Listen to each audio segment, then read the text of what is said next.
नमस्कार बच्चों, मैं अमरनाथ झा आपके समक्ष कक्षा 10वीं का गणित का वर्कशीट संख्या 63 लेकर के उपस्थित हूँ। यह दिनांक 7 जनवरी 2022 के लिए है। आज का हमारा टॉपिक है चैप्टर नंबर 9 के तहत ऊंचाइयों एवं दूरियों पर आधारित प्रश्न 30 डिग्री, 45 डिग्री और 60 डिग्री पे। तो पहले कह रहा दिए गए विवरण के अनुसार आलेख बनाइए। तो सबसे पहले उसमें आपको दिया होगा कोई एक कोण दिया होगा। कभी उन्नयन कोण दिया जा सकता है, कभी अवनमन कोण दिया जा सकता है। तो यहाँ पे कह रहा है भवन और पेड़। तो भवन, एक तो भवन है और एक पेड़ है। भवन भी मतलब भवन ये है और पेड़ ये है, ठीक है। अब कह रहा है भवन और पेड़ के बीच में अवनमन कोण कह रहा है। यहाँ पेड़ पर इसके पैरेलल हम बना लेते हैं। ये दिया हुआ इसके पाद मतलब इसके आधार दिया हुआ ये 40 मीटर है, तो ये भी 40 मीटर हो जाएगा। ये इतना बड़ा भवन है और ये पेड़ है।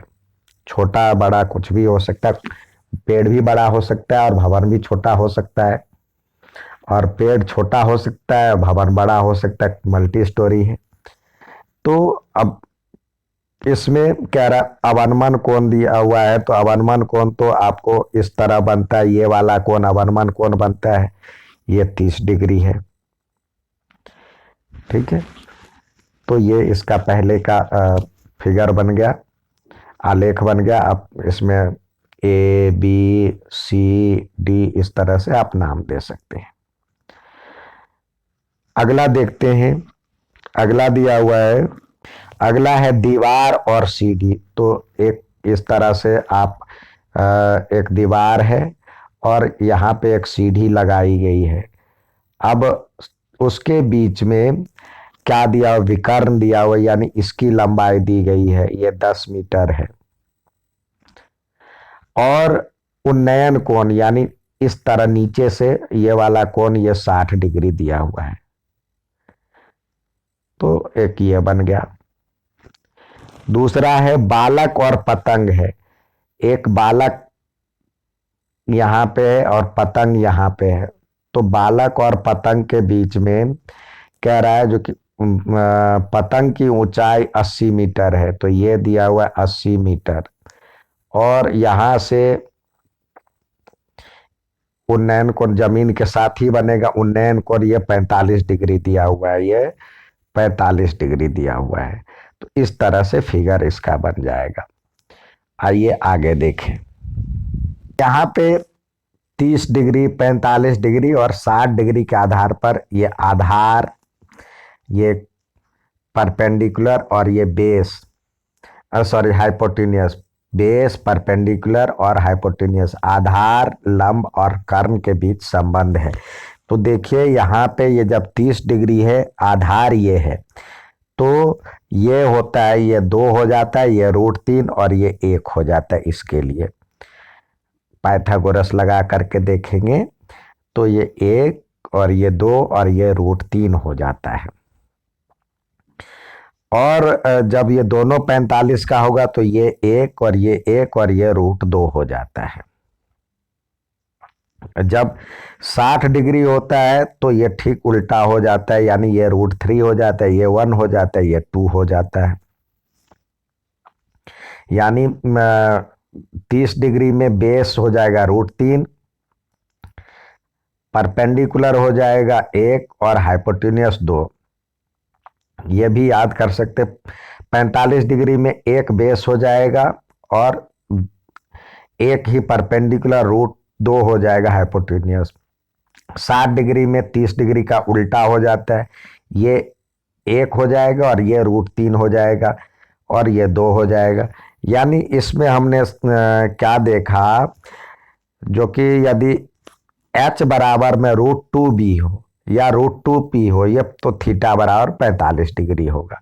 यानी हाइपोटेन्यूस यानी कर्ण जो होगा बेस या आधार का √2 गुना होगा, √2 और गुने भी, तो 45 डिग्री हो जाएगा। और यदि h बराबर में 2p हो एच बराबर में 2p हो, बी बराबर में √3p हो, तो थीटा मतलब ये थीटा डिग्री पर जो हो जाएगा परपेंडिकुलर इसका हाइपोटेनियस जो है परपेंडिकुलर का दुगुना हो जाएगा और ये √3 गुना हो जाएगा, और ठीक इसका उल्टा 60 डिग्री पर होता है। तो ये हम कई बार, इसका मतलब हुआ थीटा 45 हो तो बी बराबर पी होता है, और थीटा 30 डिग्री हो तो बी ज्यादा बड़ा होता है, पी छोटा होता है, और 60 डिग्री हो तो बी छोटा होता है, पी बड़ा होता है। यहाँ पी मतलब होता है यहाँ पे लंब है, और बी मतलब बेस है, आधार। ठीक है, आइए अब इस पे आधारित कुछ सवाल दिए गए हैं, तो सवाल को देखें, करें। यहाँ पे दिया हुआ है भूमि से 100 मीटर ऊंचे एक चबूतरे पर x मीटर ऊंचाई वाले एक प्रतिमा लगाई गई है।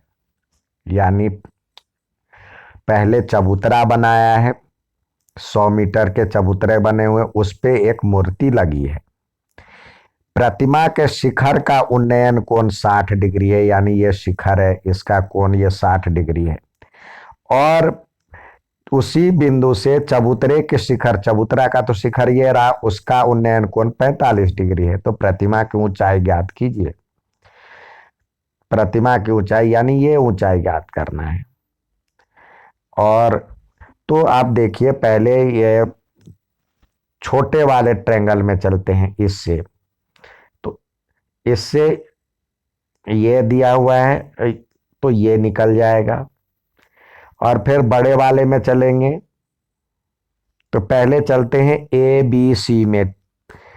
तो इसके और इसके बीच में संबंध क्या है, आप चाहें तो 45 डिग्री है, तो चाहे तो यहाँ पे हमने देखा था जितना ये होता है उतना ही ये होता है, तो ये भी 100 हो जाएगा। उससे डायरेक्ट भी बना सकते हैं, और नहीं तो आप यहाँ पे आपको ज़्यादा उस वो करने की आवश्यकता नहीं है। देखिए, इसके और इसके बीच में ये लंब है, ये लंब है, ये आधार है। तो लंब और आधार के बीच में संबंध क्या है? लंब और आधार के बीच में संबंध मतलब यहाँ पे आप टेन थीटा के बराबर भी यूज कर सकते हैं। टेन थीटा इजकल टू लंब बटे आधार होता है। तो लंब यहाँ पे मतलब टेन 45 डिग्री दिया हुआ है, टेन 45 डिग्री, और लंब आपको दिया हुआ है 100, और ये ए बी, तो इसका वैल्यू 1 होता है, और 100/AB, तो ए बी बराबर में हो जाएगा 100, तो ये हो जाएगा 100। अब चलते हैं बड़े वाले त्रिभुज में, तो इसकी ऊंचाई क्या हो जाएगी? देखिए, यहाँ तक तो दिया हुआ था, यहाँ तक 100 दिया हुआ है, और ये x है, तो ये हो जाएगा 100, यहाँ से यहाँ तक हो जाएगा 100 + x, तो आप उससे निकाल सकते हैं। तो यहाँ पे आप टेन टेन 60 डिग्री बराबर में, आप देखिए यहाँ पे भी इसमें और इसमें संबंध है, तो टेन 60 डिग्री बराबर में लिख सकते हैं बी डी अपॉन में ए बी। तो टेन 60 की वैल्यू आपको पता है, जो कि होता है √3, और ए बी डी का वैल्यू आपको दिया हुआ है 100 + x, और ए बी या सॉरी, हाँ, ए बी की वैल्यू दिया हुआ है 100, तो आप उसको निकाल सकते हैं। इसको ऐसे कर लें, तो ये हो जाएगा 100√3 बराबर में 100 + x। अब x इधर ही रह जाएगा, तो ये हो जाएगा 100 और √3 और -100 हो जाएगा बराबर x। तो 100 कॉमन ले लेते हैं, √3 - 1 कर देते हैं, तो ये हो जाएगा इतना x। अब या तो यहाँ पे लिखे ये हो जाएगा, और √3 की वैल्यू आपको कई जगह दिया होता है, नहीं दिया हुआ तो यहाँ पे यही आंसर दिया हुआ 100 √3 - 1, आपके पास भी आया 100 √3 - 1। ठीक है, हमेशा की तरह कुछ सवाल दिए जाते हैं करने के लिए, तो आइए सवाल करते हैं। पहला दिया हुआ है, दी गई आकृति में भवन की ऊंचाई ज्ञात कीजिए। अब ये 60 डिग्री है, तो आपको पता है जो बी, चलिए देखिए इसकी ऊंचाई निकालना है आपको, तो ये दिया हुआ है, तो ये इसके लिए हो जाएगा आधार और ये हो जाएगा लंब। तो आधार और लंब का संबंध 10 में होता है, तो यहाँ पे लिखे 10 60 डिग्री इजकल टू लंब बटे आधार, यानी ए बी अपॉन में बी सी लिखे। तो √60 की वैल्यू हमें पता है √3 होता है, और ए बी की वैल्यू नहीं पता है, बी सी की वैल्यू 50 दिया हुआ है। तो इस तरह से ए बी बराबर में क्या हो जाएगा, 50√3। तो इस तरह से भवन की लिखेंगे, भवन की ऊंचाई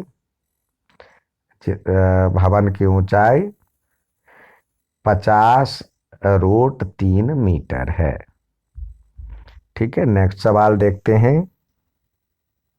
नेक्स्ट सवाल दिया हुआ है, एक बालिका, यहाँ पे बालिका है और आगे बालक का प्रयोग किया गया है, तो उससे कोई फर्क नहीं पड़ता, बालक या बालिका ही समझें।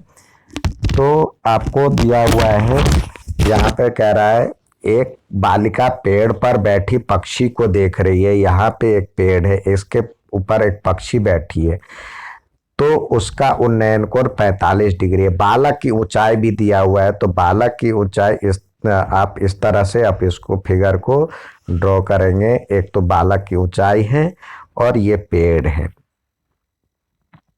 अब इसके बीच में उन्नयन कोण इस तरह से बनेगा, उन्नयन कोण ये बनेगा,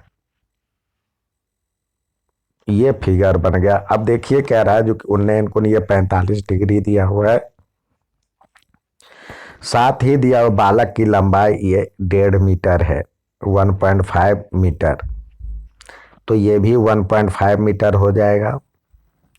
यदि बालक और उसके बीच की दूरी ये 30 मीटर है, 30 मीटर, तो ये भी 30 मीटर हो जाएगा।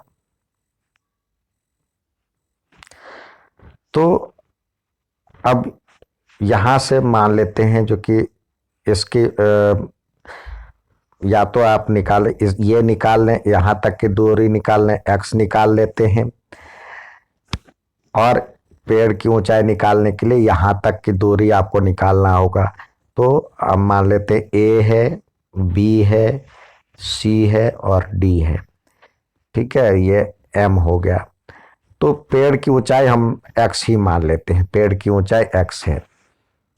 ठीक है, तो उससे भी हम निकाल सकते हैं। अब नहीं तो चलते हैं ट्रेंगल, अब ट्रेंगल ए एम सी में। तो देखिए ये दिया हुआ है, ये निकल जाए, ये दिया हुआ है आपको 30 मीटर, और ये निकालना है, तो यहाँ भी 10 में ही यूज होगा। 10 45 डिग्री इजकल टू हो जाएगा ये एम सी। इसके लिए 10 में क्या होता है, लंब बट्टे आधार, लंब बट्टे आधार। तो लंब इसका तो ये हो जाएगा ए एम अपॉन में एम सी, और 45 की वैल्यू 1 होता है, तो 45 की वैल्यू 1 होता है, तो एम सी दिया हुआ है आपको ये 30 मीटर बी डी के बराबर में, तो लिखे 1 बराबर में ए एम अपॉन में एम सी, यानी 30 मीटर। तो ए एम बराबर में हो जाएगा, 30 मीटर। ठीक है, तो हमें ए बी निकालना है, तो ए बी बराबर में हो जाएगा, ए बी बराबर में A M plus M B. तो ए एम कितना है 30, और प्लस ये एम बी कितना था, इसके बराबर ही हो जाएगा 1.5 मीटर, 1.5 मीटर, तो ये हो जाएगा 31.5 मीटर, यानी पेड़ की ऊंचाई हो जाएगी, यहाँ पे पेड़ की ऊंचाई लिखेंगे, पेड़ की ऊंचाई बराबर में 31.5 मीटर। ठीक है, नेक्स्ट सवाल देखते हैं। यहाँ पे दिया हुआ है 75 मीटर ऊंचे एक टावर से नीचे खड़ी कार को देखता है। यहाँ पे एक टावर है और यहाँ पे एक गली में एक कार है, तो उसको देखता है। तो इस तरह से वो अवनमन कोण कह रहा है, बना रहा है। तो देखिए अवनमन कोण तो ऐसे बनेगा, यहाँ पे ये बनेगा 30 डिग्री का, और ये 75 मीटर ऊंचे, ये 75 मीटर है। इसको मान लेते ए बी टावर है और सी कार है। तो ये 30 डिग्री बनेगा, तो ये भी 30 डिग्री हो जाएगा। फिर आपको कह रहा टावर के आधार से कार तक की दूरी यानी बीसी ज्ञात करना है। तो ये आपके लिए आधार और ये लंब हो जाएगा। तो यहाँ भी टेन थीटा का यूज करें। 30 डिग्री मतलब टेन थीटा बराबर होता है लंब बटे आधार। तो टेन थीटा यानी टेन 30 डिग्री बराबर में लंब तो हो जाएगा ए बी अपॉन में बी सी। टेन 30 डिग्री की वैल्यू आपको दिया पता है, जो कि ये होता है 1/√3 होता है, 1/√3। और ए बी की वैल्यू आपको दिया हुआ 75, तो बी सी निकालना है। तो देखिए बी सी बराबर हो जाएगा, बी सी बराबर में हो जाएगा 75√3। ये हो जाएगा बीसी की लंबाई हो जाएगी 75√3 मीटर। ठीक है, तो आप लिखे यहाँ पे जो टावर से टावर के आधार से कार तक की दूरी। तो जैसे प्रश्न में दिया है टावर के आधार से कार तक की दूरी कितनी हो जाएगी, ये हमने निकाला 75√3। तो लिखे 75√3 मीटर है। उम्मीद है समझ में आया होगा। अच्छा लगे तो लाइक और सब्सक्राइब जरूर करें।